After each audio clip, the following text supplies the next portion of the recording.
royal succession has been the epicenter of some of the biggest scandals in history. Most of the peaks and troughs of the monarchy's existence have been predicated on crises involving illegitimate children or fights over who should exceed the throne. There's been abdication, enemy blood relations. George V, he is cousins with Nicholas, the Tsar in Russia. He is cousins with the Kaiser. And teenage ascensions. Victoria would have had to have an enormous sense of strength to integrate those two parts. I'm now queen, and I'm coming into my own womanhood. That takes some doing. So as royal commentators dispel the myth of the monarchy. If you're a child in the royal family and you're hoping to grow up and go to an ordinary school, you can forget it. They ended up with the king doing the conga round the staterooms of Buckingham Palace. Experts will break down key archive from crucial moments in royal history. It was a fairy tale created by the Grimm brothers. Anybody entering the royal circles needs to come with their A game. So prepare to discover what actually happens when blue blood runs red. What have you been doing in here all day? This is the Royals Revealed.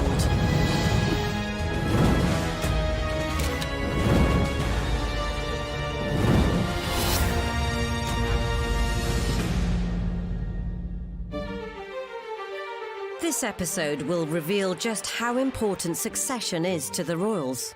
Elizabeth, she knew that her situation as a very young woman, becoming the monarch of what was still then a pretty big empire, paralleled her ancestor Queen Victoria. And although the monarchy may seem stable enough today, She wants to go down in history as an extraordinary monarch, and she will. We have become used to seeing the traits that she uses as being primarily regal and idealistically regal. In a way, we tend not to question them very much. do the next in line need to learn the lessons of the royal bloodline? I think abdication remains a dirty word in the Queen's vocabulary because she still blames Edward VIII for thrusting her father onto the throne and effectively blames that for his premature death. Henry VIII had loads of sons out of wedlock, and we even had a situation in which James II, when his wife was pregnant, everyone said it was a fake bump. To avoid making the same mistakes in the future. He knows exactly his position when he becomes sovereign, that he's got to put up and shut up, in so many words. The Queen has been the ultimate constant in British life, and that, of course, puts pressure on everyone that follows her to do just as good a job.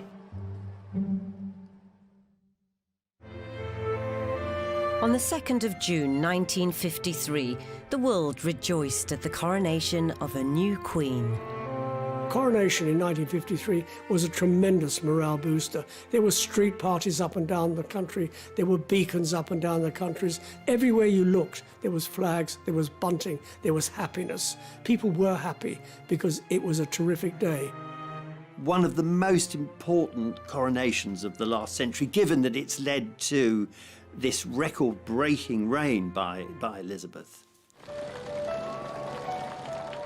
Nearly 7 decades on, it's almost impossible to conceive that there was a time when she may not even have taken up the mantle of monarch. Elizabeth II was brought up as a little girl who was never intended to be queen. Her life was one to be of an aristocratic marriage on a big estate in the country, and everything changed when she was 10, when her uncle Edward VIII abdicated. He risks the power and the glory of his position and creates the greatest British crisis in centuries as he clashes with cabinet and parliament. The Duke of York is next in line for the British throne, and next to him in succession is his eldest daughter, the Princess Elizabeth, shown here with her father and mother. She was just a little girl, and she and her sister Margaret were at home, and they heard people shouting outside, and they went to ask a footman, what's happening?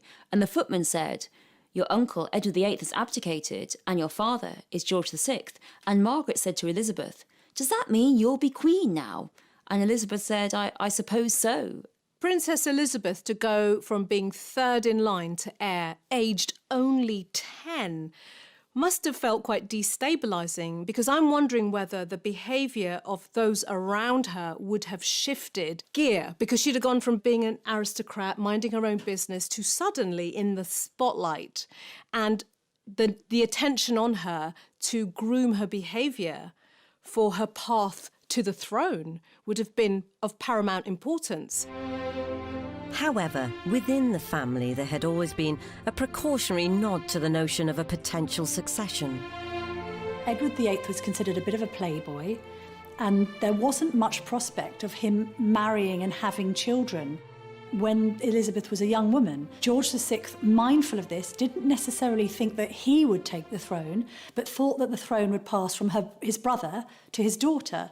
So Elizabeth did have lessons in constitutional history and forged a bond with figures like Winston Churchill, even as a child, because there was this sense before even George VI became king that she would be next in line. Now, a lot of that framework and structure may very well be about protocol, how to behave, which knives and forks, all that kind of stuff, how to, greet heads of state. What might not get as much attention is her emotional and psychological well-being, because this is still a little girl growing up in this environment where suddenly she's got a lot more to think about. And at 10 years old, what are you thinking about? Hanging out with your sister, maybe hanging out with your friends, and thinking about playing. When Elizabeth was growing up, she would have sensed that what you can do and what you can't do is very clearly defined. She couldn't mix with people outside the royal circle. As Elizabeth watched her father take his reluctant place in the line of succession, it was a time of mixed feelings, particularly towards her uncle Edward. So you definitely see, I think, a general resentment in the whole country of Edward VIII of abdicating, but also within the feelings of Elizabeth II. She really did feel that her uncle had left them in the lurch, had left her father doing a job he perhaps wasn't entirely suited for. But in the long successional history of the monarchy, George VI certainly wasn't the first to ascend the throne in remarkable circumstances.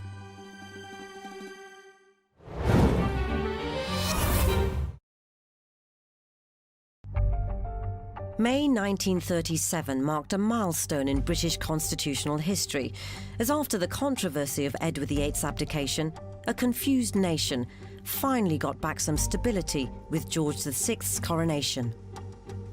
And his young daughter was now next in succession. There was a sense once he became king and he knew that Princess Elizabeth's destiny was to exceed the throne after him, that he decided to prepare her by sharing the contents of his red boxes of state papers and effectively co-opting her into his role as king so she would know what she was in for. So from Princess Elizabeth becoming heir at this point may not have been as daunting. The more daunting path was for her dad, who'd gone from being spare to now being heir.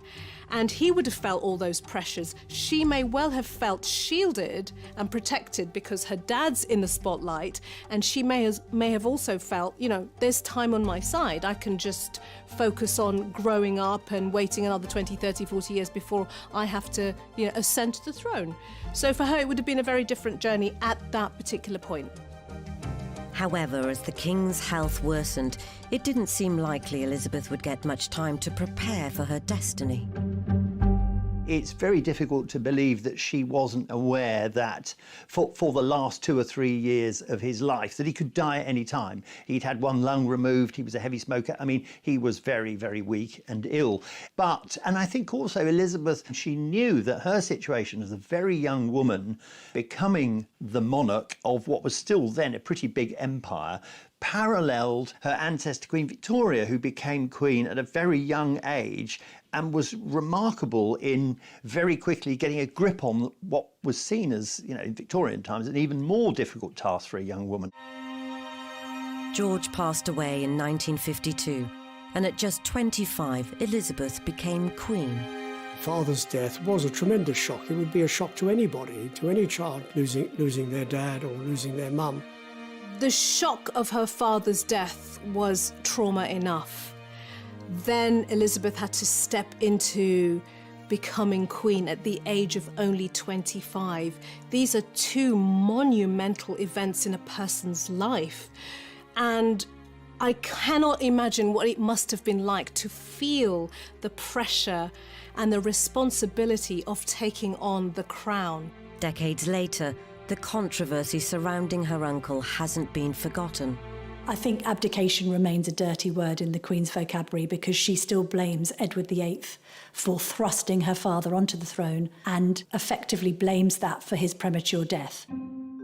However, in a law dating back to the Norman conquest, if instead of a younger sister Margaret she'd had a brother, he would have taken the crown. Until 2013, you could have 6 royal daughters and they would all be deposed if number 7 child was a son, even if he was a baby. The Succession Act of 2013 effectively ends the sexist approach to monarchs taking the throne. It was enacted under the coalition with a view to the fact that the Duke and Duchess of Cambridge were going to start a family. Of course, in the end, it became irrelevant because Prince George was the firstborn son and therefore it hasn't been needed. He was briefly in the background, but not for long. George Alexander Louis, Prince of Cambridge and third in line to the throne, is now 3 months old and clearly growing fast. But had George been a daughter, I think the Cambridges particularly would have wanted to have insisted that that girl inherited the throne and wasn't superseded by a younger brother, because it just would have seemed, frankly, very Victorian to do so. If we crystal ball gaze and look ahead to 20 or 30 years' time, when George gets married, if he has a daughter first, then his daughter will be in line of succession, irrespective of whether a son came second. So it was a good move. The overdue modernisation doesn't end there. It wasn't that long ago, in fact, in recent memory, that the idea of a royal marrying a divorcee was seen as a no-no. And how far we've come. We know that from the marriage of Prince Harry to Meghan Markle, that it's perfectly acceptable for very senior members of the royal family to marry both divorcees, people of colour. The Queen is the first to admit she doesn't change, but she adapts to meet the needs of the 21st century. And the world has changed dramatically since she came to the throne in 1952. However, the monarchy is still far from adapting to all societal child-rearing trends.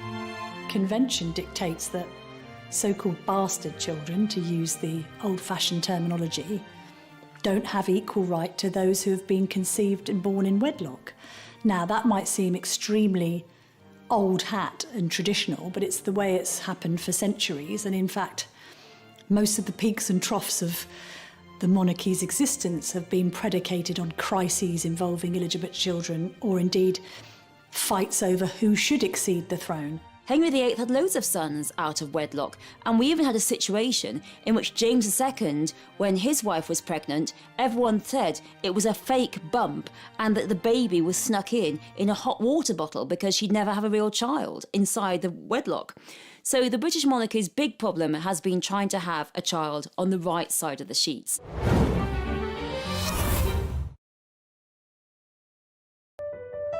Many have claimed that they are born of royal blood. Most startlingly, in recent years, US publication The Globe alleged Prince Charles and Lady Diana had a secret daughter called Sarah. I must confess I have no knowledge of a secret daughter called Sarah born to Princess Diana and Prince Charles as alleged by The Globe. I think that's just perhaps a headline too far, a conspiracy theory that has been widely debunked and isn't given much respect. The monarchy has clearly stabilised since, but some of her predecessors had a fight to get to the throne in the first place. Not least, much heralded leader, Queen Victoria.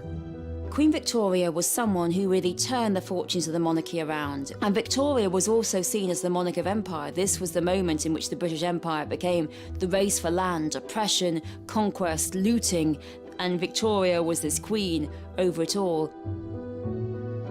Yet photos from the latter half of the 19th century don't exactly radiate an effervescent leader. I think, like all Victorian photographs, they probably took about half an hour to take the photograph. So they're quite carefully posed. And I think people get this image of Queen Victoria with her rather stern look and the black clothing and the upswept hair. Her personality was in many ways quite the opposite. Victoria was also the queen of spin. She recognised the importance of newspapers, of image, And Victoria's image of herself, the pictures that were produced of her, really they created this vision of a virtuous, perfect queen. The power of Victoria's image was such that one picture of Victoria and Albert with a Christmas tree meant that the Christmas tree went viral, and after that everyone had to have a Christmas tree when they never really had one before. Victoria made herself, to use very modern parlance, into an influencer. However, this influence Victoria held over her empire and her public only came to be after perhaps the most complex and unlikely route to succession in the history of the monarchy. Queen Victoria was never meant to come to the throne. You have to go back to her grandfather, George III, who had 7 sons, 6 daughters, and by 1800, this lot, 7 sons, 6 daughters, all adults, had produced between them 56 illegitimate children and 1 legitimate heir. And this one child, Princess Charlotte, she died just after childbirth. And without Princess Charlotte, there was not a single other child. So the race was on for someone to create a new heir. All the uncles, all the sons of George III suddenly thought, I need to get rid of my mistress, marry a German princess as a Protestant, and then have a child, because if I have a child, I'll get loads of money and pay off all my debts. So it was pretty mercenary, really.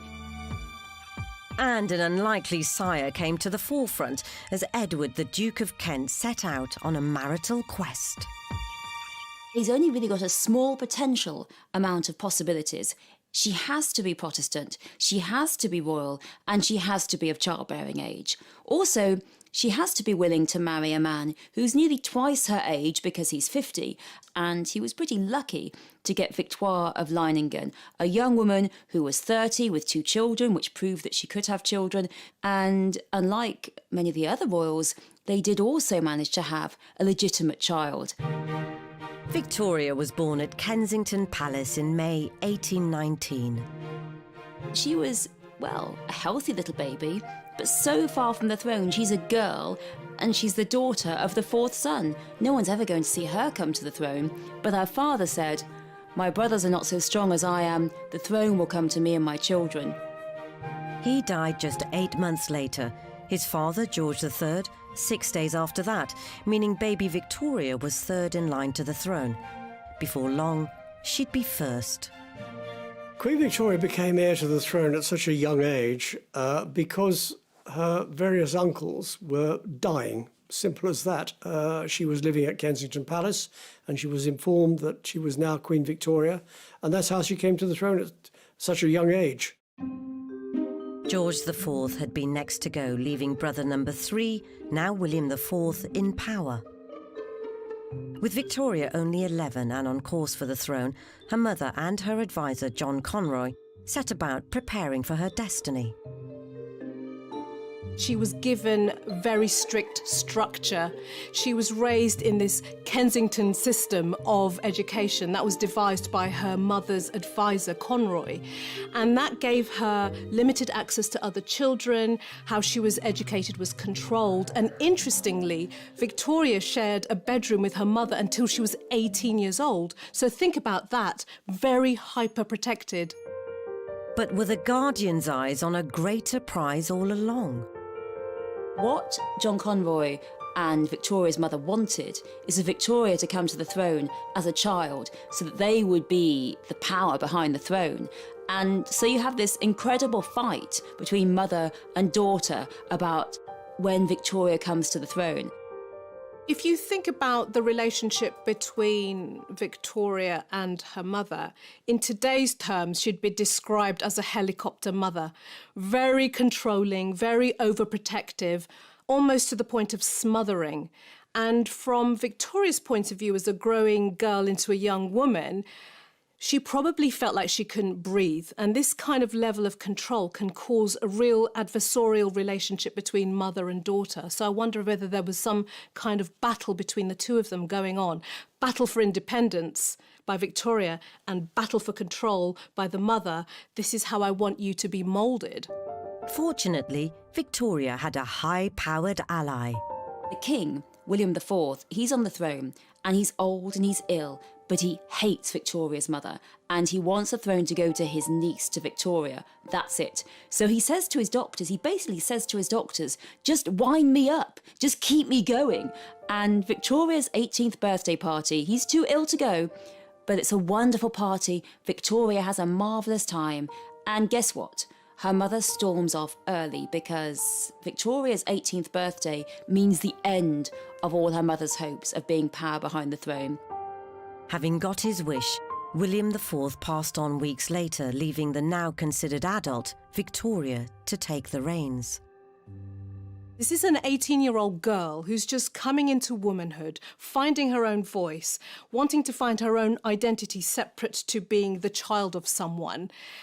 And that's quite a conflicting position to find yourself in. So she would have had to have an enormous sort of sense of strength to integrate those two parts. I'm now queen and I'm coming into my own womanhood, and combine them together.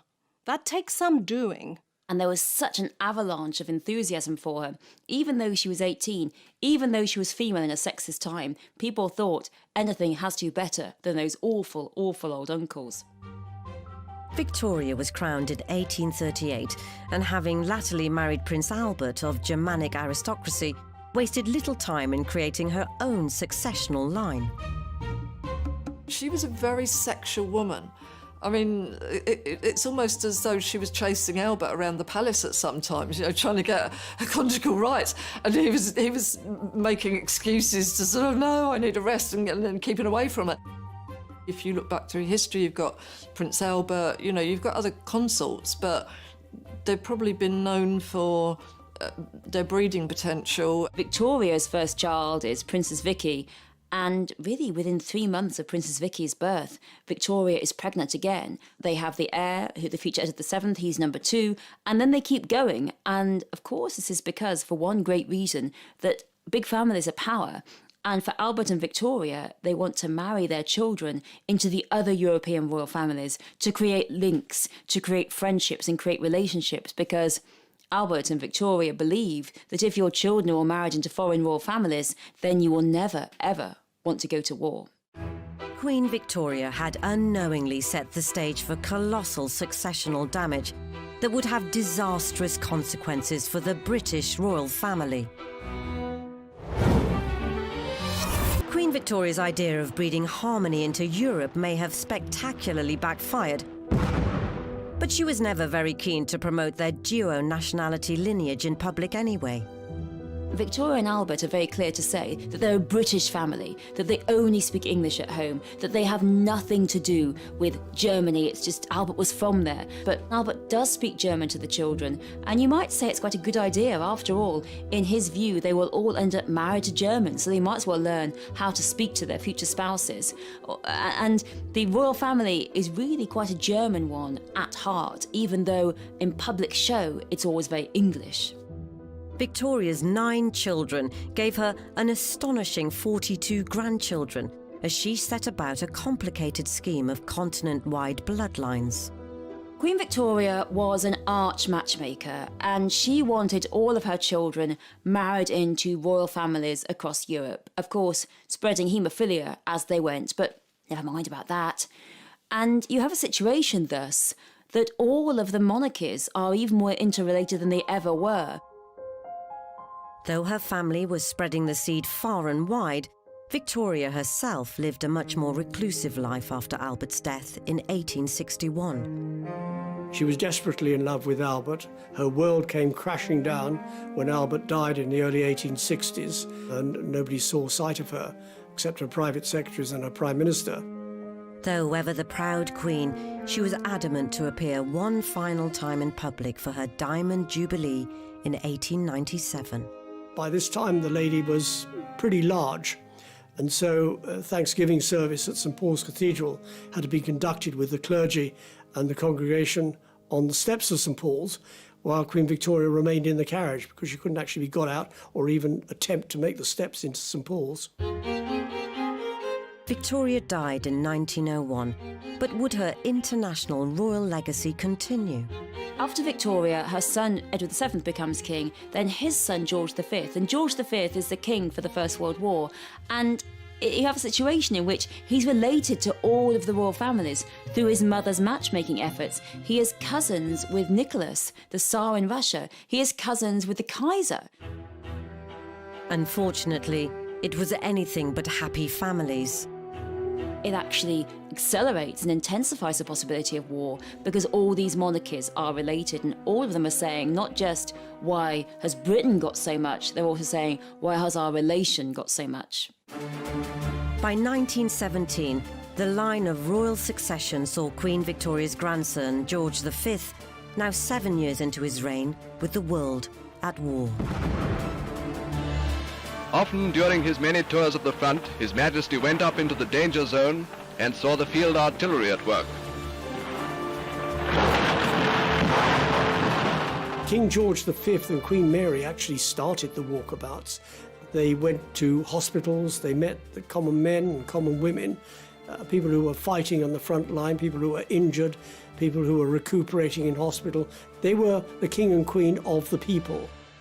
Despite George's constant shows of support for his troops, there was another war raging back home, a direct result of Queen Victoria's mission to create royal allegiances all over Europe. The outbreak of World War I meant that many Germans living in this country had been seen as really the most marvellous people to have here. Overnight went to enemies, and overnight were hated and lost their jobs. And you actually see incidents in the early days of World War I in which the royal family are actually reported as spies. There was one in which there were said to be suspicious lights coming out of Windsor Castle, which was signalling, apparently, to German U-boats. Now, the police investigated and found it was just the vicar driving home from Windsor Castle, but still there was this appetite, this obsession, this anti-German suspicion, this febrile terror of Germans all across the country. Remarkably, George had visited Germany as recently as 1913. To spend time with their leader, Kaiser Wilhelm II, who also just so happened to be his cousin. The final straw came in June 1917, when an airstrike killed over 100 Londoners, and it was revealed the plane was called a Gotha. The surname Saxe-Coburg-Gotha came from Albert, because Victoria married Albert and took his surname, and so that meant that the royal family's surname was Saxe-Coburg-Gotha. When your king's got the same name, on the one hand you've got a plane shooting up anything and everything because it perceives the British and Empire forces as the enemy, and it was felt highly inappropriate. Lord Stamfordham, who is the king's private secretary, was very good at judging the mood of the people and didn't so much suggest to the king, said to the king, the name has to be changed. Various names are talked about, usually parts of the country. They're debated, should it be Buckingham, could it be Oxford? Britannia was even thought about, which would have been highly appropriate. But in the end, Windsor is plumped upon. They choose the name Windsor, a completely fake, made-up name, simply because they like Windsor Castle.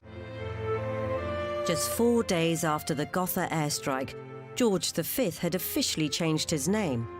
The House of Windsor remained, as other monarchies throughout Europe fell. But this would have a knock-on effect to future royal generations. With the royal houses of Europe having been largely wiped out after the First World War, the number of possible suitors for Elizabeth and indeed Margaret was greatly reduced, because this was a time when royal princesses were expected to marry princes. This is not the modern era where it was possible to marry someone like Meghan Markle or Kate Middleton. Fortunately, Elizabeth found her Greek prince and duly ascended the throne, and she has made the role of monarch her own. I think we think she's perfect for the job of Queen because we've only seen the Queen being Queen. So that's what the job looks like. And in a way, we have become used and programmed to a certain extent as to seeing the traits that she uses as being primarily regal and idealistically regal. In a way, we tend not to question them very much. Even in her 90s, the Queen shows no signs of stepping down. The Queen is a deeply religious woman who swore her coronation oath before God and would do nothing to end that vow. So while she is of sound mind and body, she will continue to be Queen. I think she feels she's almost living in a sort of an heroic age. She wants to go down in history as an extraordinary monarch, and she will. However, one day the inevitable must happen. I think that we underestimate the destabilising effect the Queen's death will have on the nation. There isn't anybody on earth now that doesn't remember either a Princess Elizabeth or a Queen on the throne. That continuity and stability that the Queen has provided has brought great comfort to not only people in the UK but across the world. Plans have already been made for the Queen's funeral, though only a select few can know what they entail. Journalists are privy to the plans, but we're not allowed or authorised to discuss them in public. Out of respect to the monarch, but also because we've been given the plans off the record in order to prepare from a broadcasting and media point of view for what will happen. All the royal deaths are very stringently planned for, or the funerals are very stringently planned for, with codings, with setups. And in fact, that was the case for Diana's funeral, that it was based on the plan for the Queen Mother's funeral, because of course they hadn't planned for Diana's funeral. They had no idea that she died so young. What we do know is that on D+1, the day after the Queen's death, Charles will be proclaimed successor. Here we saw Prince Charles riding alone immediately behind the state coach carrying his parents, an upright figure riding quietly without flamboyance. Charles will be automatically king, but there will be a proclamation read from St James's Palace and from other parts of the country proclaiming him to be king, sovereign, defender of the faith, and then it will be formalised at his coronation. What form the coronation takes, that remains to be seen. There's also speculation around whether he'll actually be Charles III. Given what happened to one of his predecessors, Charles I, who had his head disconnected from his shoulders in 1649, having interfered with Parliament. It's a very difficult choice. I suppose there may have been a tendency towards adopting his grandfather's name, George, but then we've got another King George coming down the line, so that might be difficult. Yes, Albert has been mentioned. He could choose another name, but that might be odd because as the longest-serving heir apparent in history, we all know Prince Charles, and therefore King Charles seems the most natural progression. But will the succession be an easy transition?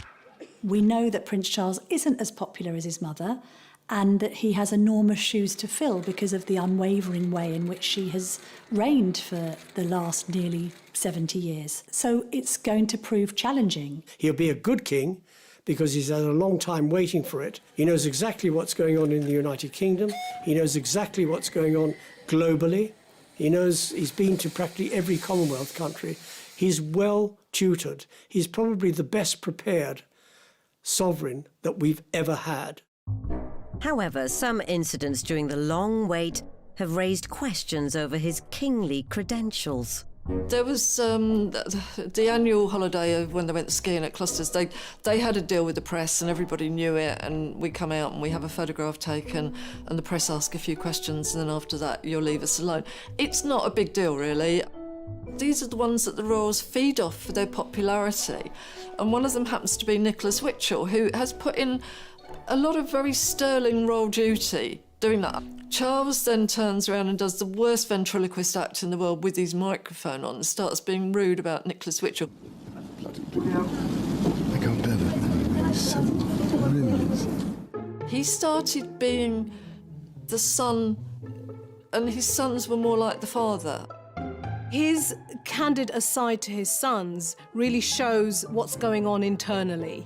And we're given a little window into that kind of frustration, irritation. And I think he would have been horrified if he'd recognised in that moment that the whole world could hear what he was really thinking. And at that moment, you just want to say to Charles, inside voice, inside voice. I don't think that's the kind of side to the royals that we should be seeing. We probably know that it's there, but it puts them in the worst light. The minute their backs are turned and the smiles turn off, they're slagging everybody off and talking about it. It was almost like that little man, you know, it's like that wasn't another human being, really. And I think that was a very dangerous thing to do. Charles has also been accused of meddling in politics with the so-called Black Spider memos, to where he aired his views to ministers on environmental and economic matters. As heir apparent, you would expect him to wing off letters to ministers. You'd expect him to criticise. Nothing government does is perfect. And if he can criticise and get some answers and get some response from them, what is better than doing nothing about it? It actually shows the man for what he is, passionate about the country. There is this sense all the time that you have duty comes first, always duty first. And your own life, your personal life, either has to be sort of hidden away or it has to be looked at by the general public and judged. You've got to be accountable because you're being paid by the taxpayer, and you've got this extraordinary, unique position of responsibility. And he's made very clear in a documentary he made last year, Turning 70, that he knows exactly his position when he becomes sovereign, that he's got to put up and shut up, in so many words. Charles has had his fair share of controversy. But is there another successional option waiting in the wings? Not even necessarily the one the public might expect. During any reign in the long history of the monarchy, there's always been debate regarding succession. And in 2019, a survey claimed nearly half of the British public want Prince William to be the next king, not Prince Charles. But is he made of the right stuff? William has been born and grown up with a burden of responsibility on his shoulders and a set path he needs to follow, which he can't really deviate from, and I think that's quite restrictive. I think there used to be a bit of jokes between him and his younger brother, with Harry sort of saying that he was able to get away with what he wanted because he never had to be king. The only thing that I would think would be that maybe William hasn't been tested in so many situations. He hasn't had a crisis in his life yet in terms of making a mistake and being able to be resilient or being unpopular or anything like that. So that's slightly untested, whereas I think Charles has been through an absolute minefield. It has been quite a bumpy ride for the monarchy, certainly throughout this reign. And William knows about the bumpy ride.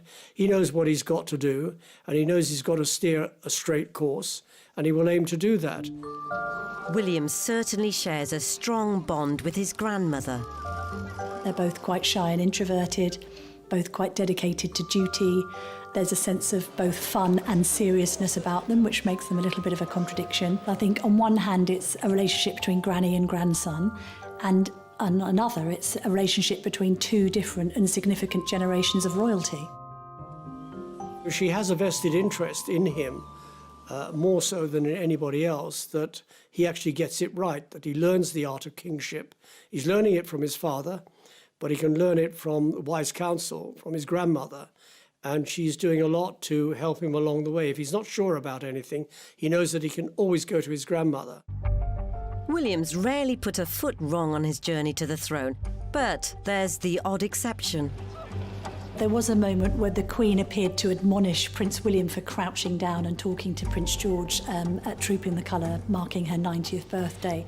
I think this sense that you shouldn't be crouching down on balconies or instructing children to do anything, they should just be well behaved. I think you can see a reflection of that generational change going on, that when William was speaking to his son on the balcony at Buckingham Palace, he was absolutely doing the right thing because he was breeding the next generation of royals. But as far as the Queen saw, no, that's the wrong thing to do because you should be standing up here and doing your duty. William's regal rebuke may have seemed innocuous, but shows how educating the future king hasn't been taken lightly. The Queen has been the ultimate constant in British life. She has been this beacon of stability and continuity, and that, of course, puts pressure on everyone that follows her to do just as good a job. As he gets older, there's signs of another strong female influence on William's life. I think the Spencer legacy, and particularly the Diana Spencer legacy, it's emerging as William gets older. I love the way that it's been like seeds that are now growing and showing the best side of William. He's clearly got the Windsor genes insofar as a lot of his royal behaviour and his sense of duty, but I think there's almost an even bluer blood in there because of the aristocracy of the Spencers, and the way that Diana translated that to modernise the royal family. Yet, in a family of famously strong-willed females dating right back to Queen Victoria, would another actually be the best successor? I think Anne has carved out a very definite role for herself, and I think, like her mother, she has put duty very much in the spotlight. You know, she rolls her sleeves up and she gets stuff done. I have to say that in capital letters, I've never seen anybody as stoic as Princess Anne. She's old school royal, and she has the look of somebody that even if they accidentally chop their leg off, they'd just get up and laugh about it and, you know, carry on with what they were doing. She's like the knight in the Monty Python film, you know, she would never complain about anything. She's a real trooper. I'm not necessarily sure whether the Queen would have preferred Princess Anne to be Queen rather than Prince Charles be King, but she certainly, as the Queen's daughter, her most trusted confidant. May I invite you to final touches to this rather fine oak tree? I think in the absence of her mother, the Queen Mother, and her sister, Princess Margaret, Anne has grown closer to her mother over the years, always associated with being more of a daddy's girl, but actually she's been a stalwart support of her mother. But do the magisterial similarities go even further back? Yes, there would be a lot of similarities between her and the Queen Victoria school of royals. Not just that, but in other aspects of the personality as well. There's that sort of uncompromising dress and styling that Anne wears clothes that she probably bought in 1970-something or other. You know, she swept her hair up at some point when she was about 19 and it stayed up there. It's that I'm not going to bend and flex to fashion. Like Queen Victoria, I think, outwardly hugely intimidating. Though, should the monarchy be looking forward and not back to the bloodlines of yesteryear? It is unique that we have this monarchy in the 21st century that is recognised throughout the world. But I believe this sovereign, Queen Elizabeth II, is very much in touch with the people. You've only got to look at the address she gave on April the 5th over COVID-19, when she uttered the famous phrase, "We will see our friends again, we will see our family again, we will meet again." That's how much in touch she is with the people. People felt very comforted by that. This isn't born out of political ambition or personal ambition. It's born out of a desire to make sure that when the chips are down, the nation can be rallied. And that is very much taken from the Queen Mother and George VI's book of boosting British morale during the Second World War, when, frankly, the nation needs their help. They're enduring, you know, we've had them a long time, and they are also willing to hold on to tradition while also behaving in progressive ways that we can then relate to. And as the Queen has always said, we're here for as long as the public want us to be here. And in the absence of the public calling for there to be a republic and for an abolition of the monarchy, they will continue. And so she overtook Queen Victoria's 63 years on the throne to become the UK's longest-serving monarch in 2015. Elizabeth II displayed a characteristic modesty any future successor will be wise to replicate. Inevitably, a long life can pass by many milestones. My own is no exception. But I thank you all, and the many others at home and overseas, for your touching messages of great kindness.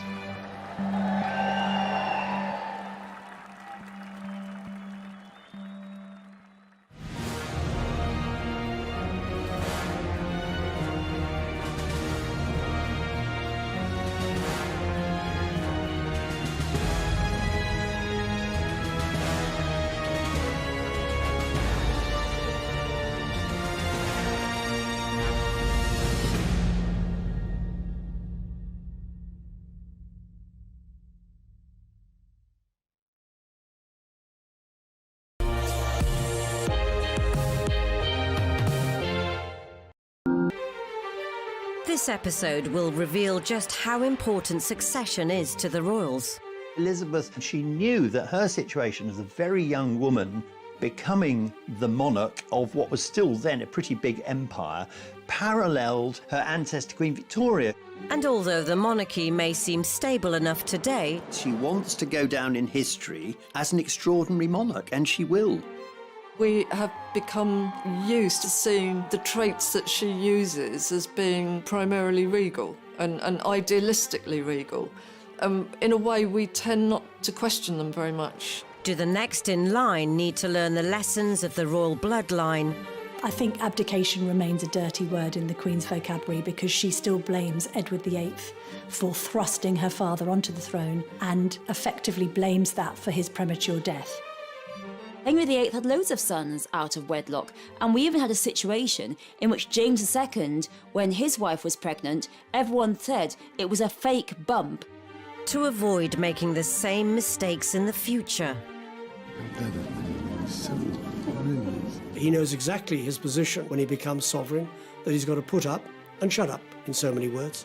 The Queen has been the ultimate constant in British life, and that, of course, puts pressure on everyone that follows her to do just as good a job.